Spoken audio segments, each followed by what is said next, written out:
పిరికి మాటలు మాట్లాడకండి, వినకండి. పుష్పానికి సుగంధం, మనిషికి వ్యక్తిత్వం. పుస్తక పఠనం వల్ల కలిగే అమితానందం, లాభాలు జీవిత చరిత్రలను చదవటం వల్లే సాధారణంగా మనకు లభిస్తుంది. పుస్తకం విలువను ధర కాదు, దాని ఉపయోగం నిర్ణయిస్తుంది. పుస్తకాలను చదవాలనే కోరికున్నవారు ఎక్కడున్నా సుఖంగా ఉండగలుగుతారు. పూచిన పువ్వులన్నీ కాయలైతే పట్టడానికి స్థలం ఉండదు. పూజ, ఉపవాసాలు ఆత్మబలాన్ని పెంచే ఆధ్యాత్మిక వ్యాయామాలు. పూలలో సువాసన, మనుషులలో యోగ్యత అనేవి దాగని వస్తువులు. పెరిగే అధికారాన్ని దుర్వినియోగం చేయడం ఎక్కువ అపాయకరం. పెరుగుతున్న వయస్సుతో కాదు, చేసే సత్క్రియలతో జీవితం సార్థకం అవుతుంది. పైన ఉన్న స్వర్గాన్ని, క్రింద ఉన్న భూమిని ప్రేమ నింపుతుంది. ప్రేమ ఒక్కటే కలకాలం నిలుస్తుంది. పైన సమాజంలో కులమత భేదాలు శాంతిని దూరం చేస్తాయి. పైసాకు కొరగాని పనులతో సతమతమవడం కంటే ఏమీ చేయకుండా ఉండడమే నయం.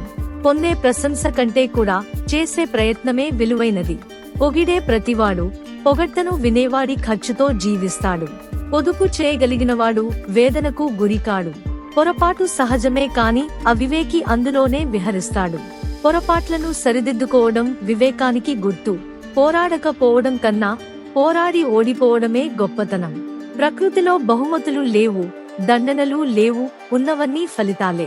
ప్రగతికి తగిన ఉన్నతి, ఉన్నతికి తగిన ఉదారతే ఉత్తమ పురుష లక్షణం. ప్రగల్భాలు పలికేవారు పిసరంత కూడా సాధించలేరు. ప్రజలు దుర్బలులు కారు, వారికి లేనిది సంకల్ప బలం. ప్రజాసమూహం సానుభూతితో ఆలోచిస్తుంది కాని వివేకంతో కాదు.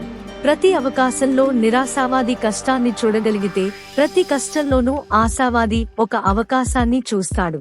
ప్రతి ఒక్కరూ చాలా కాలం జీవించాలనుకుంటారే కాని ఏ ఒక్కరూ ఎదగాలని కోరరు. ప్రతి పరాజయం విజయాన్ని మరి కాస్త సన్నిహితం చేస్తుంది. ప్రతి మందలోనూ ఒక మోసగాడు ఉంటాడు. ప్రతి మనిషిలోనూ దివ్యత్వం గర్భితంగా ఉంది. ఆ దివ్యత్వాన్ని వ్యక్తం చేయడమే జీవిత పరమావధి. ప్రతీకారం ద్వారా పగ నిర్మూలనం కాదు, ప్రపంచ శాంతిని తమ షరతుల ప్రకారం ఆశించే దేశాలే యుద్ధ బీజాలను నాటుతున్నాయి. ప్రపంచంలో అన్నిటికంటే అత్యంత కష్టమైన విషయం ఎదుటి మనిషిని అర్థం చేసుకోవడమే. ప్రపంచంలో ప్రతి మనిషి ఏదో ఒక విధంగా పనికి వస్తాడు. ప్రతి జీవితానికి ఓ అర్థం, ఓ ప్రయోజనం ఉండి తీరుతాయి. ప్రపంచంలోని అందరు మేధావుల కన్నా ఒక మంచి హృదయం గల వ్యక్తి ఎంతో గొప్పవాడు. ప్రపంచంలోని ఏ వ్యక్తుల విజయాలను తీసుకున్నా వాటికి కారణం ఆ వ్యక్తులు తీసుకున్న సాహసోపేత నిర్ణయాలే. ప్రమాదానికి సిద్ధపడితే తప్ప ప్రమాదాన్ని దాటలేరు. ప్రలోభాలకు లోనే ఏకాగ్రతను పోగొట్టుకుంటే లక్ష్యాన్ని సాధించలేరు. ప్రవర్తన అనే అద్దంలో ప్రతి ఒక్కరి ప్రతిబింబం కనబడుతుంది. సమయాన్ని పాటించడం అన్న పునాది పైనే మీ వృత్తి ఆధారపడి ఉంటుంది. ప్రశంస అనేది మనిషి ప్రగతికి శత్రువు. ప్రారంభ వస్తువులన్నీ అనగా విషయాలన్నీ ఉత్తమంగానే ఉంటాయి.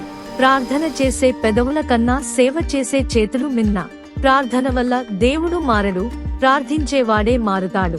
ప్రేమ అనేది అమృతం, దాన్ని పంచి ఇస్తే అంతా నీవాళ్లు అవుతారు. ప్రేమ కలిగిన వ్యక్తి దేవునికి సన్నిహితుడు, ఎందుకంటే దేవుడే ప్రేమ. ప్రేమ గాఢమైతే తప్పులు పలుచనవుతాయి. ప్రేమ ద్వారా ప్రేరేపింపబడినది, చదువు ద్వారా దారి చూపబడినదే మంచి జీవితం.